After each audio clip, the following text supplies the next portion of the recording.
Tonight, President Donald Trump is directing ICE to expand deportations in Democratic-run cities. Thanks for joining us. I'm Jennifer Meckles. Mark has the night off tonight.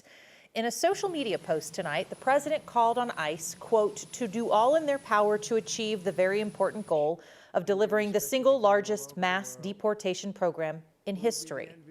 Trump said officials should expand efforts to detain and deport people specifically in Los Angeles, Chicago, New York, and, quote, other such cities. It is unclear what other such cities means and if Denver falls under that description, but it does have a Denver mayor, Democratic mayor, who has already been called to Congress over his so-called sanctuary city policies.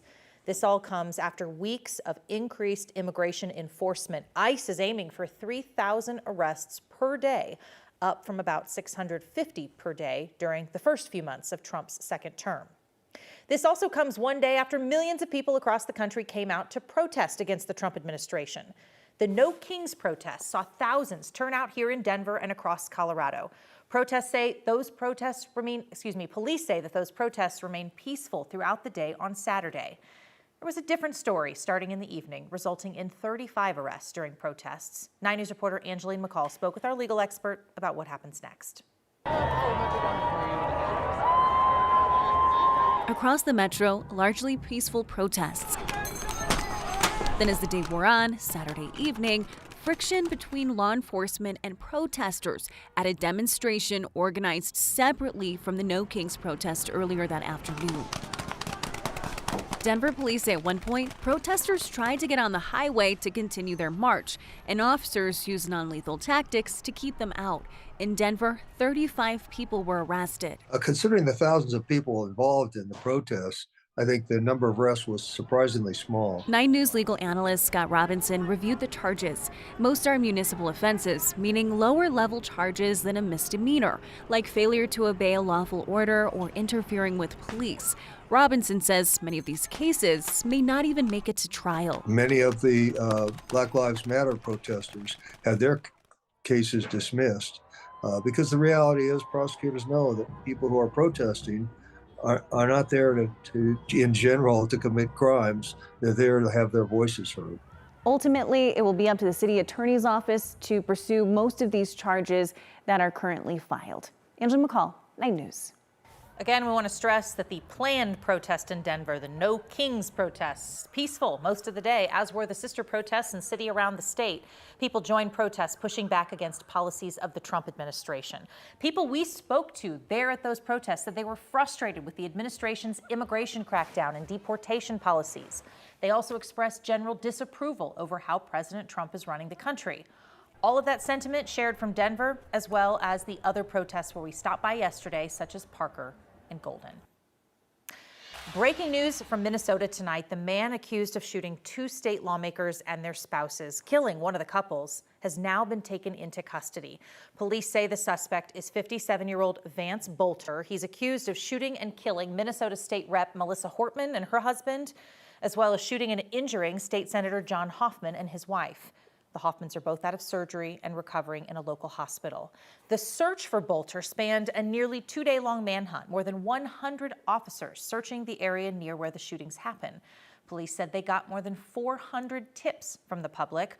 Right now, law enforcement and leaders in Minnesota are giving an update on how this arrest went down. When we learn more, we'll be sure to report those on the airwaves and online at 9news.com. Again, tonight, the suspect is in custody. It's another hot one in Denver today. Temperatures peaked in the 90s this afternoon. There could be much more of this later in the week. Let's bring in Corey Reppenhagen. Hot, little break, and then real hot. Yeah, that real hot stuff coming towards the end of the week. It really does look like there's a good shot that we'll see our first 100, and it's only 6 days after we saw our first 90 here in Denver.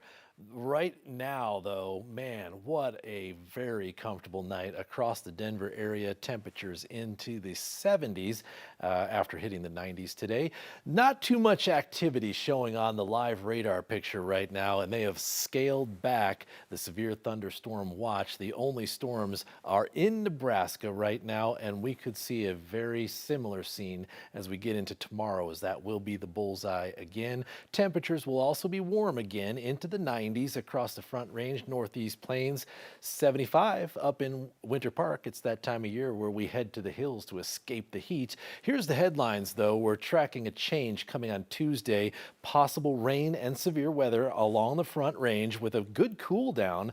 Could see those high temperatures in the 70s on Tuesday, and then that record heat will be coming right behind that. I'll be talking about all that stuff coming up in the full forecast, Jenny.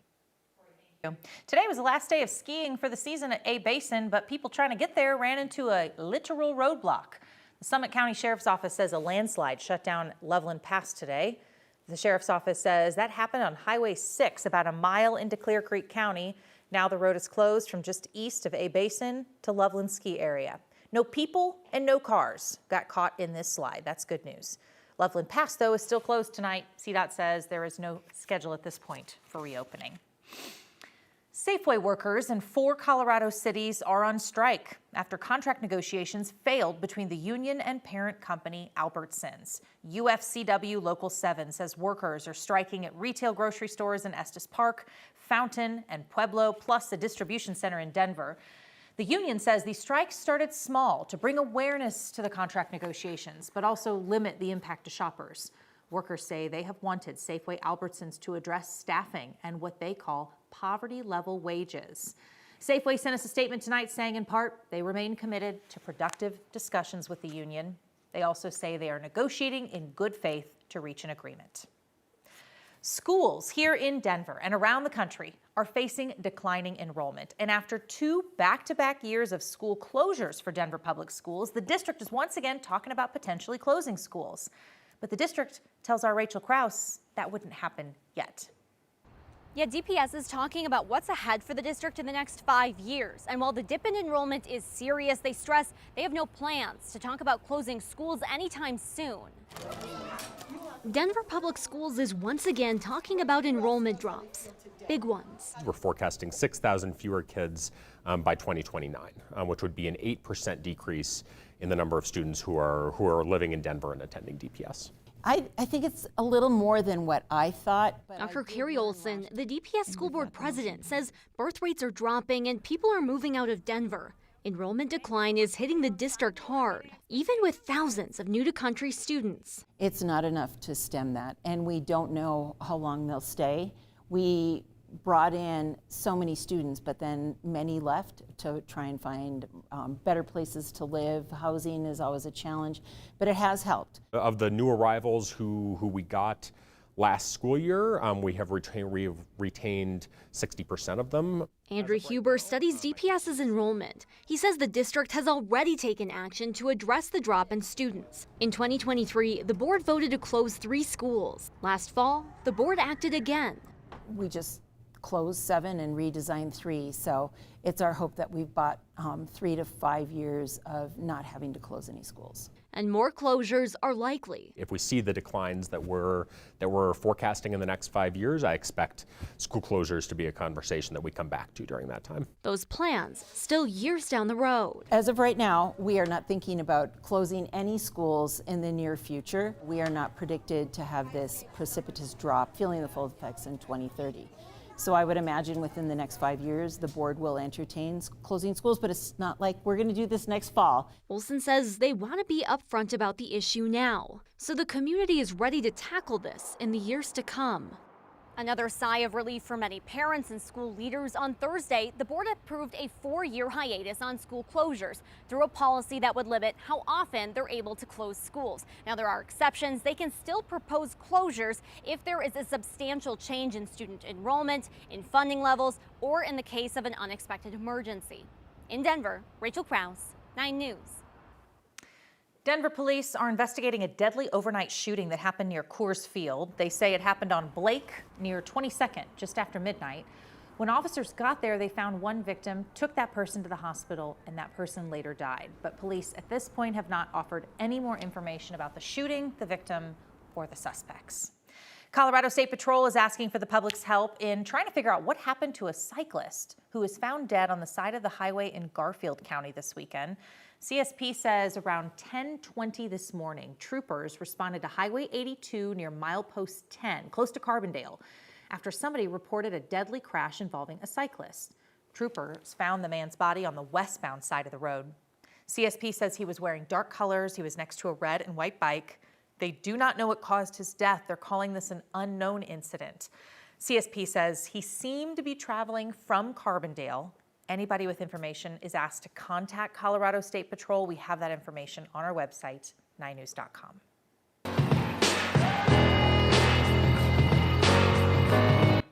This week, the nation is celebrating Juneteenth, the holiday, of course, commemorating the emancipation of enslaved people in the U.S. And to celebrate, the Five Points neighborhood hosted a big community festival today. Organizers say the Juneteenth Music Festival is a celebration of Black culture and freedom and community. Today's event kicked off with a parade starting at Manual High School. They got live music, performances, a youth boxing tournament, all of it. People that attended the festival told us how important it is to not just learn from history, but to also celebrate unity. It's very important that we don't forget our path, and we continue to work forward. And the only way to do that is to be active in the community and show support. Let's love one another. We're all the same, no matter if you're white, black, gray, yellow. We are all part of America. Juneteenth festivals ran all day and just wrapped up a couple of hours ago.